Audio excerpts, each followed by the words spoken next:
కాంగ్రెస్ అనుకుంటే పైకి రాష్ట్ర కాంగ్రెస్ అధ్యక్షుడు నరేష్ కుమార్ గౌడ్ గారు, నూతనంగా మన రాష్ట్రానికి ఇన్ఛార్జ్ అయినటువంటి మీనాక్షి నటరాజన్ గారు, విశ్వనాథన్ గారు, వేదికపై ఉన్నటువంటి మంత్రులు, చైర్మన్లు, కార్యకర్తలారా, సోదరులారా, సోదరుమణులారా, ఈ రోజు ఇక్కడ కూర్చోవడం ఏమిటంటే అసలు రాహుల్ గాంధీ గారు ఎప్పుడైతే కన్యాకుమారి నుంచి కశ్మీర్ వరకు నడిచిన తర్వాత ఆయనకు ఒక ఆలోచన వచ్చింది. గతంలో ఆయన పార్లమెంట్లో 90% పీపుల్ 10% లాభపడుతున్నారు, 90% పొడుగు బలైన వర్గాల వారు.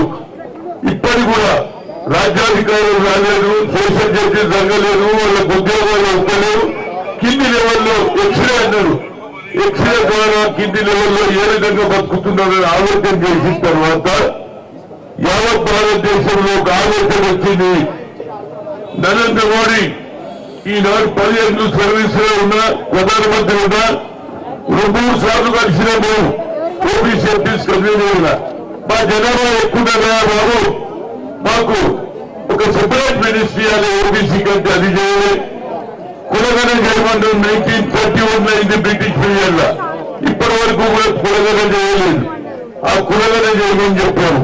కానీ రాహుల్ గాంధీ గారు ఎప్పుడైతే జనంలో పోయిండో మన తెలంగాణలో కూడా ఇక్కడి నుంచి కర్ణాటక నుంచి మొదలు పెడితే మహారాష్ట్ర వరకు కూడా ఆయన నడిచిన తీరు చూస్తూ ఉంటే ప్రజల్లో ఒక విశ్వాసం వచ్చింది. అదే ఒకరే ఒక నాయకుడు కాబట్టి పేద ప్రజల గురించి ఇందిరాగాంధీ తర్వాత ఇందిరాగాంధీ మనమలు మాట్లాడుతున్నాడని ఆలోచన వచ్చింది. ఆ ఆలోచన తెలుసుకునేటువంటి రేవంత్ రెడ్డి కులములను కల్పించింది. నేను 10 జిల్లాలు తిరిగిన కామారెడ్డిలో సిద్ధరామయ్య మనిషి మీటింగ్ పెట్టారు. 42% ఇస్తాడు ఉద్యోగాలలో, విద్యలలో, ఎంప్లాయ్మెంట్ అన్నింటిలో కూడా తప్పనిసరిగా సోషల్ జస్టిస్ చేసినప్పటి నుంచి తెలంగాణ ఒక దిక్సూచి అయింది.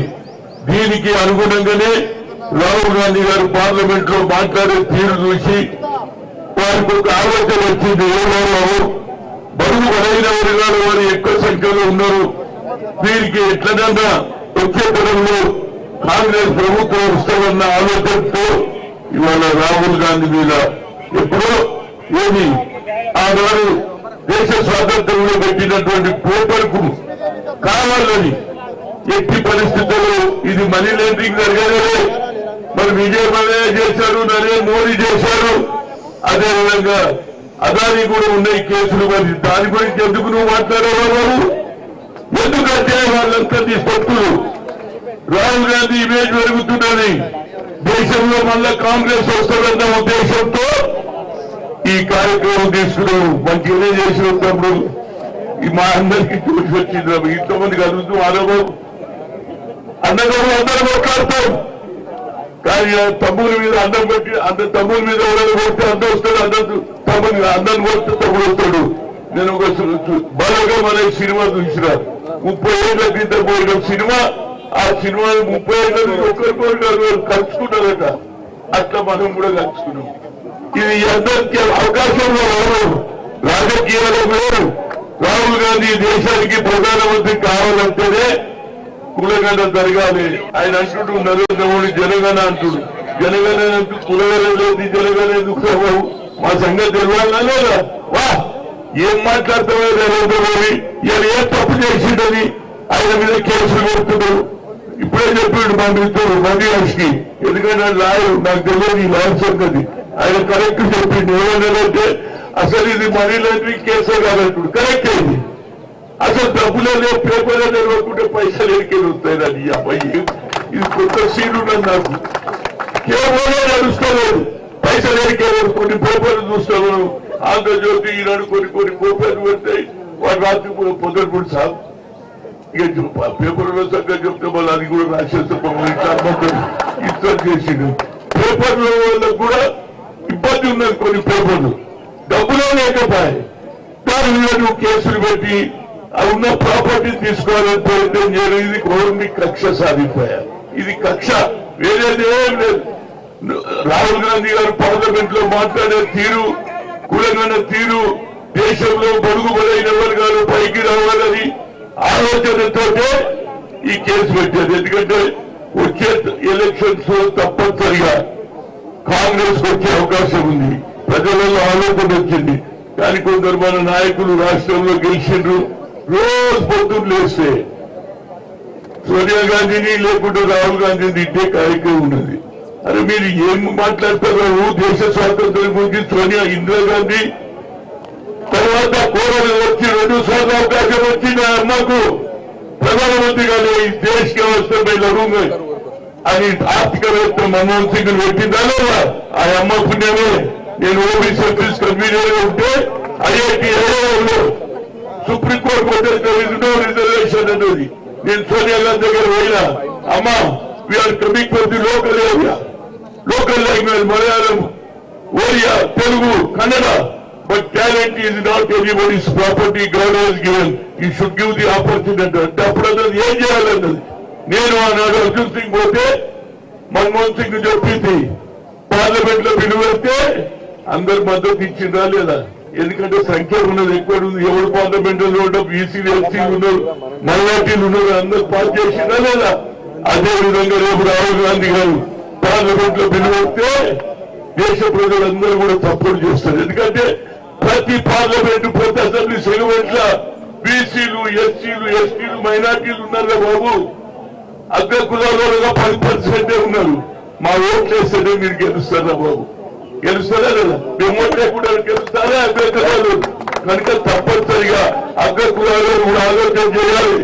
ఆనాడు మళ్ళీ చెన్నారెడ్డి ఉండే, ఆయన రెడ్డి అయినా తప్పనిసరిగా న్యాయం చేశాడు. అదే విధంగా ఇవాళ రేవంత్ రెడ్డి కూడా చేస్తున్నాడు. కనుక నా ఉద్దేశంలో మా సోదరిమణి మీనాక్షి నటరాజన్ వచ్చింది, చాలా సింపుల్ ఇది. ఆ వేడిపోయిన నేను రైల్లో దిగుతా, రైల్లో పోతాడు. అంటే ఇలాంటి కార్యకర్తలు నేర్చుకోవాలి. ఆయనతోటి ఇవాళ ఎవరు మోటార్లు అంబేద్కర్ ఉందా, ఎన్నోవా ఉందా అంటున్నాడు. నడిచేస్తుంది. మనం కూడా అట్లా నడుస్తుంది. లీడర్లు అవుతాం రాబోయి. లీడర్ లేకపోతే తిరిగితే ఎవరు కాదు. దమ్మేంతో చూపించాలి. ఊళ్ళో పట్టి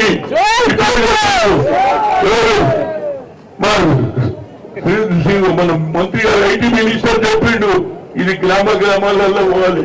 ఆమె ఆల్రెడీ ప్రోగ్రామ్ ఇచ్చింది. ఏది జై బాబు, జై భీమ్, జై संविधान। कल हमारे संविधान के पास अम्बेडकर को अम्मान हुआ 2019 में। मैं आपको सुनाने वाला हूँ 2019 में 12 तारीख से लेकर सुबह तक पंचमुखे चौरस्ते पे जय भीम का स्टैचू लगाए। 13 तारीख के दिन उसको तोड़ दिए। उस वक्त ने पीसेस कर दिए। मैं 14 के पेपर में सुन के वहां गया और उसके बाद धरना करा। उसके बाद जाके पूछे तो नहीं लगाए। फिर मैं एक नया 18 जुलाई को लाए तो वो भी 15, 5, 6 साल से अम्बेडकर को लाकअप में रखे मैडम मैं लड़ा। आखिर में जज साहब की उनको शुक्रिया अदा कर रहा हूँ। जज बोला ये हैंड ओवर करो अम्बेडकर शायद को। कहां पर? पंजागुट्टा सीआई को लिखे। वो आया मगर मैं देखा वोट सिटी में हमारे असदवाद होते पार्लियामेंट में जय भी बोलता तो वहां लगाने की काफी कोशिश करा मगर भाई एक तरफ बोलता बड़ा भाई एक तरफ। अब फाइनल में मेरी अम्बेडकर पे जहाँ पैदा हुआ जहाँ बड़ा हुआ वहां पर मैं लग रहा हुआ। पहले 2008 में हमारे महात्मा ज्योतिराव फुले के 2008 में लगाया। उस वक्त राजशेखर रेड्डी सीएम थे और अर्जुन सिंह मोदी एचआरडी मिनिस्टर थे और उधर फुलू इधर दोनों का लगा। मैम आप आना चाहिए। अब हम सीएम को भी बोले और हमारे इंचार्ज मिनिस्टर हमारे पुन्नम प्रभाकर हमारा भाई महेश कुमार गौड़ रहेगा। क्यों वो तो इलेक्शन को कोड वादा के वो इनाग्रेशन करेंगे तो एक नया मैसेज जाएगा। बीआरएस सरकार अम्बेडकर के खिलाफ है। उसके साथ हमारे अमित शाह पार्लियामेंट में क्या बोला? 1-2 बात बोल के खत्म कर दो। अम्बेडकर अम्बेडकर अम्बेडकर अम्बेडकर अम्बेडकर आखिर में बोला ये फैशन हो गया। बोलता अरे भगवान है हमारा हमको तो भगवान को देखे नहीं, गरीबों को पानी पे तो पीने नहीं दिए, मंदिरों में आने नहीं दिए, उसको हम भगवान मानते। वैसे सर बेइज्जती करा और यहाँ पर पानी से मिला रहे। और दूसरी, हिंदुस्तान का जो आरएसएस का चीफ है मोहन भगत बोलता, हिंदुस्तान की आजादी यहाँ पर अयोध्या में राम मंदिर बनने के बाद सही आजाद। अरे दीवाने है कि अरे भाई 7 साल के बच्चे को पूछो वेन यूर इंडिपेंडेंट डेज का 1947 15 अगस्त बोलते एक नया दुकान लगा है। दीवाने है रे भाई, कान में मेरे फूल है, झूठे बातें करे। तो इस वजह से हमारी इंचार्ज तीन इशू ले ली, जय बाबू, जय भीम, जय संविधान, उसके साथ जय आजादी भी मिला हूं, आजादी भी मिला हूं। देखो तो आजादी के साथ आरएसएस अन्याय कर रहा। एक जमाने में हो रहा था नरेंद्र मोदी, सोनिया गांधी का, मनमोहन सिंह का रिपोर्ट कहां पर है? सोनिया गांधी का। आज कौन सा रिपोर्ट है भाई? तेरा रिमोट कंट्रोल आरएसएस नागपुर में है, ये दुकान चल रहा है आरएसएस, बीजेपी का नहीं, आरएसएस ही सरकार चला रहा। उसी वजह से हमारे वक्त भाइयों के साथ उनके दखलंदाज करके अमेंडमेंट लाए, उसके खिलाफ भी अपन लड़ना चाहिए। सोनिया गांधी और कांग्रेस पार्टी और सब पार्टियां मिला के मुसलमानों को पढ़ाने का काम बंद करो। ये हिंदुस्तान सेकुलर है, सेकुलर रहेगा, हिंदू देश कभी नहीं बनेगा। महात्मा गांधी, पंडित जवाहरलाल नेहरू और सरदार वल्लभ भाई पटेल, मौलाना मिलके ये सेकुलर देश है, सेकुलर देश रहेंगे। बराबर हर ग्राम को जाऊंगा, अंबेडकर को हम भी दूध से मिलाएंगे। हमारा क्या हुआ अंबेडकर आप बर्राడు తెలవాలి ఆడవాళ్ళకి తెలుసు కొట్టలే కొడుతుంది ఊళ్ళలో తిరుగుదాం మళ్ళీ అవి ఇచ్చిన ప్రోగ్రామ్ చేస్తారు प्रोग्राम दिए बराबर करूंगा। जब तक ये केस चलते रहेगा अपन भी गांव में जाएंगे, बीजेपी को आरएसएस को एक्सपोज करेंगे। यही बात बोलने को थैंक यू। रहेगा का नाम रहेगा।